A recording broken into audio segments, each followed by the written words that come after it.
guys, it's me, Monkey Chicken here, and the topic of today's video is the best OBS settings. And with that, let's go and begin. Okay guys, so I've been pushing off this video for a long time, for the reason being that I didn't just want to see a tutorial, say the same exact things the last guy said, and then just upload it. What I wanted to do was to really look up what all these settings mean, what they can differ, and how they can change the quality of your stream and whatnot. And I wanted to make sure that the one that I would do would actually probably be different from the rest of them and would give you a better quality information. So I'm going to be talking about my settings here, and I'm going to be talking about why I have them set that way, and hopefully you guys learned something and it improved your stream. So yeah, let's go and first start off with opening up our settings here. Okay, and well, here's our settings. In this general tab, for the most part, things don't really matter here. This is where you can change the language of everything.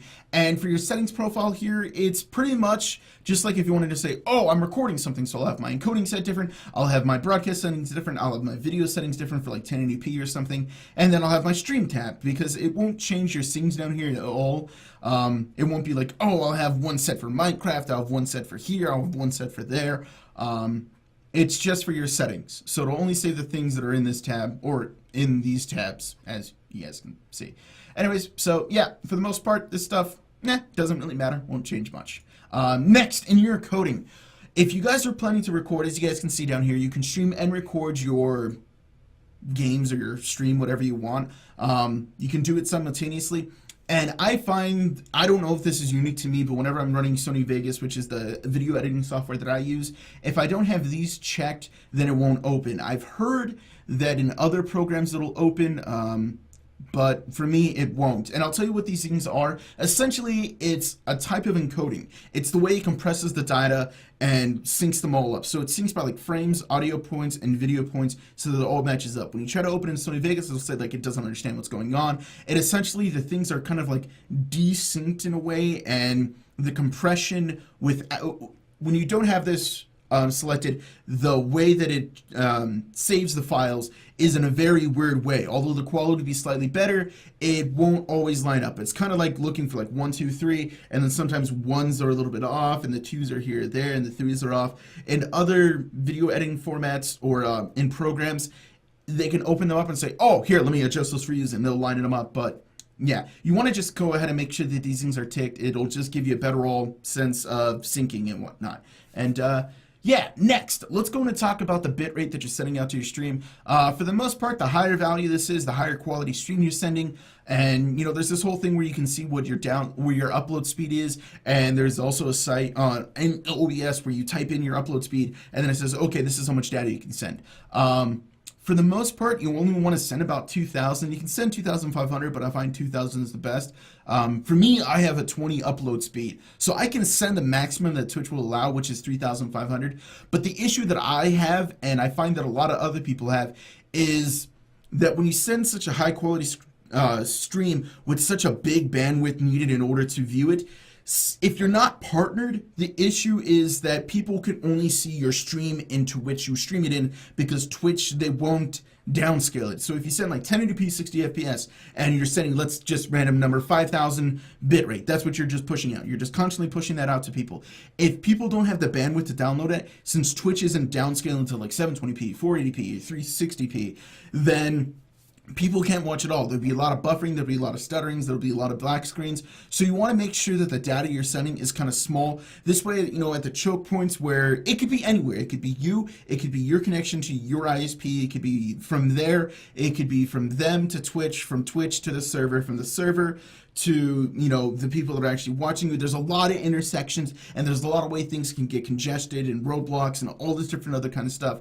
So it's just better to send a smaller data bandwidth. This way you can get through all the little holes and the little things here and there, so that people just won't buffer as much. It's kind of one of the sucky things about Twitch, that they just don't offer that naturally. They say that the servers are this and that, but anyways, yeah, just send about 2,000 if you want 2,200, 2,500. I still found that some people were having that whole buffering issue, so yeah. And then here we got to the audio encoding settings. For the most part, just set it to this. It doesn't really matter.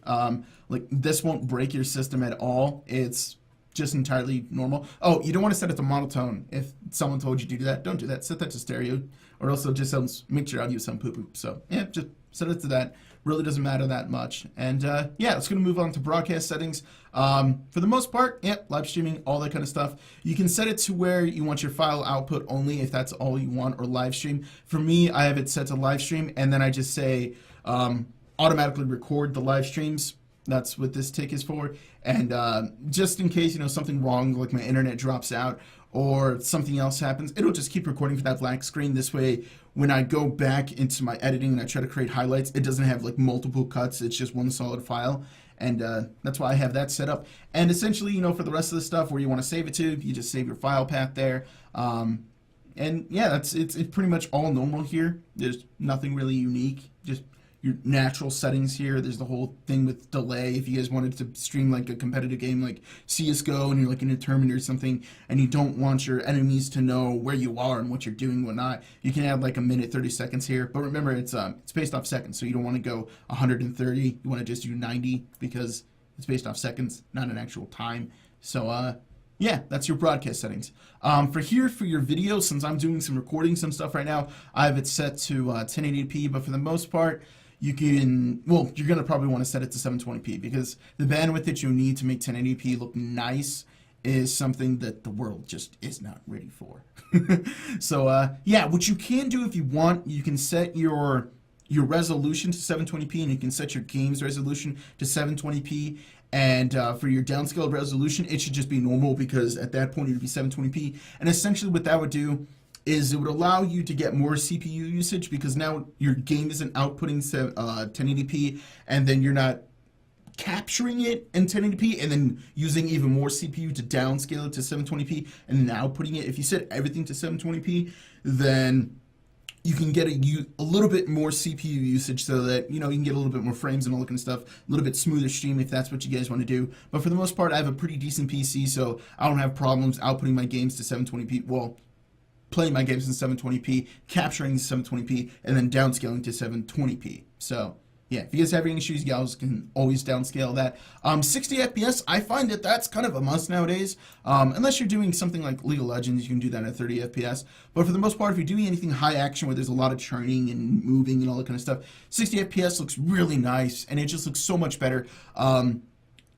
I found that since I've upgraded from doing 30 FPS to 60 FPS, I'll get a lot of newcomers saying, wow, your stream looks amazing. It looks really good. Everything's so smooth. And that's because a lot of people are still doing 30 FPS, so maybe set yourself apart and streaming at 60. It's pretty nice. And if you watch streams and like compare them, watch like one stream that's in 30 FPS and watch another stream that's in 60 FPS, and it really does make a world of difference. Everything really does just look smoother. It could make your 720p stream almost like 1080p just because of how smooth everything is. It's really nice.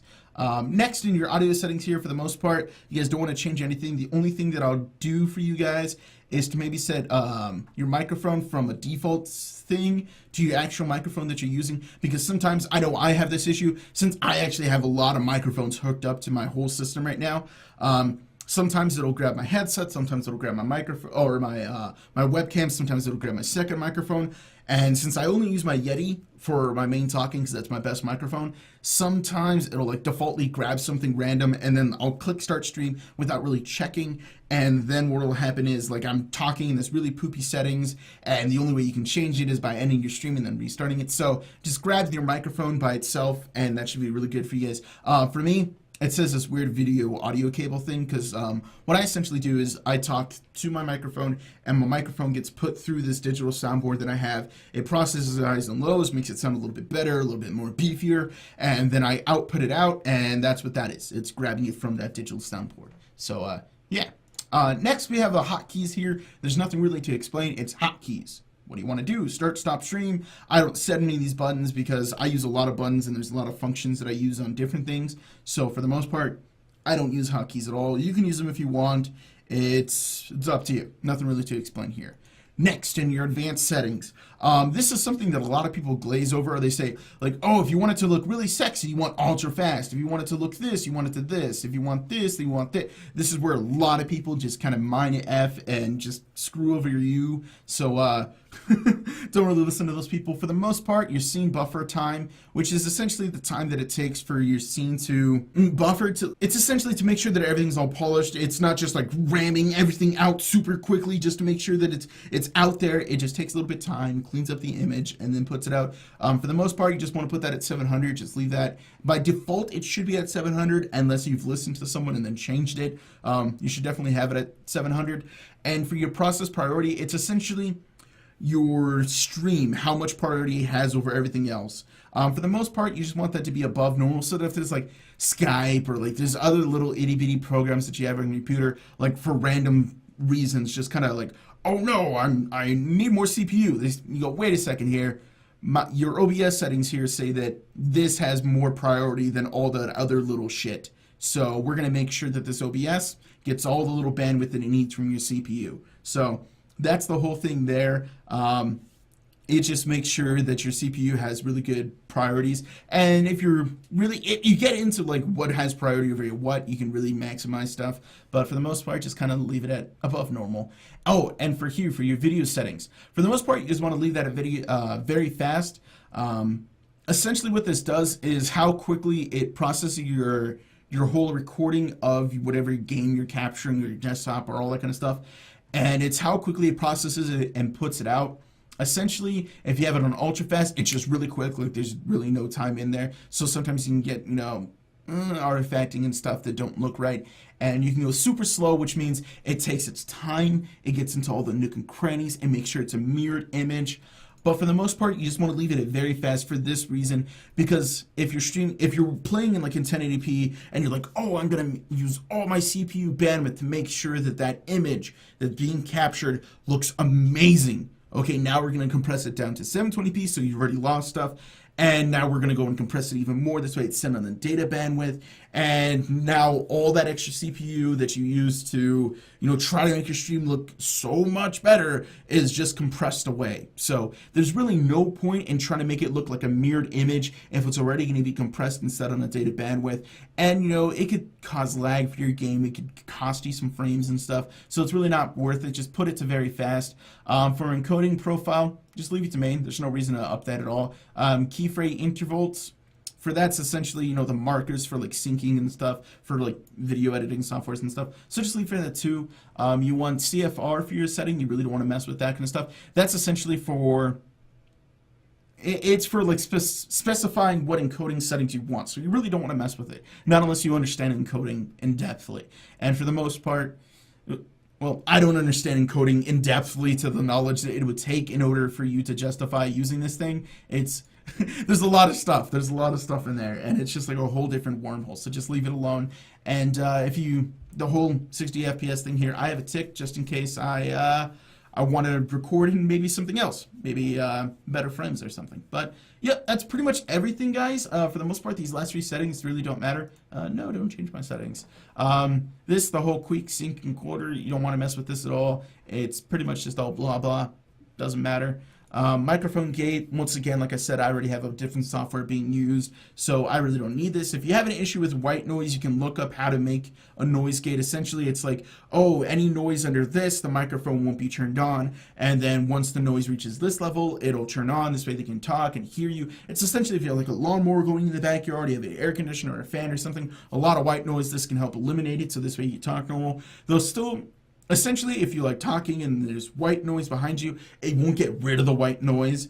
It'll just make the times when you're not talking be quiet and very mute. So that's what it's good for. And then there's the whole scene switcher here, but I don't care about that at all. You guys shouldn't either. It doesn't really matter. And yeah, that's my whole OBS settings, guys. Hopefully you guys have learned something, and hopefully you guys come away with this with a bit more understanding of what all these settings in OBS are. So yeah, guys, that's it. Hopefully you guys have enjoyed. And if you have any questions, comments, or concerns, please leave them in the comment section down below. I'll be more than happy to answer those. Anyways, guys, I'm Monkey Jing. So, really, yeah. Peace.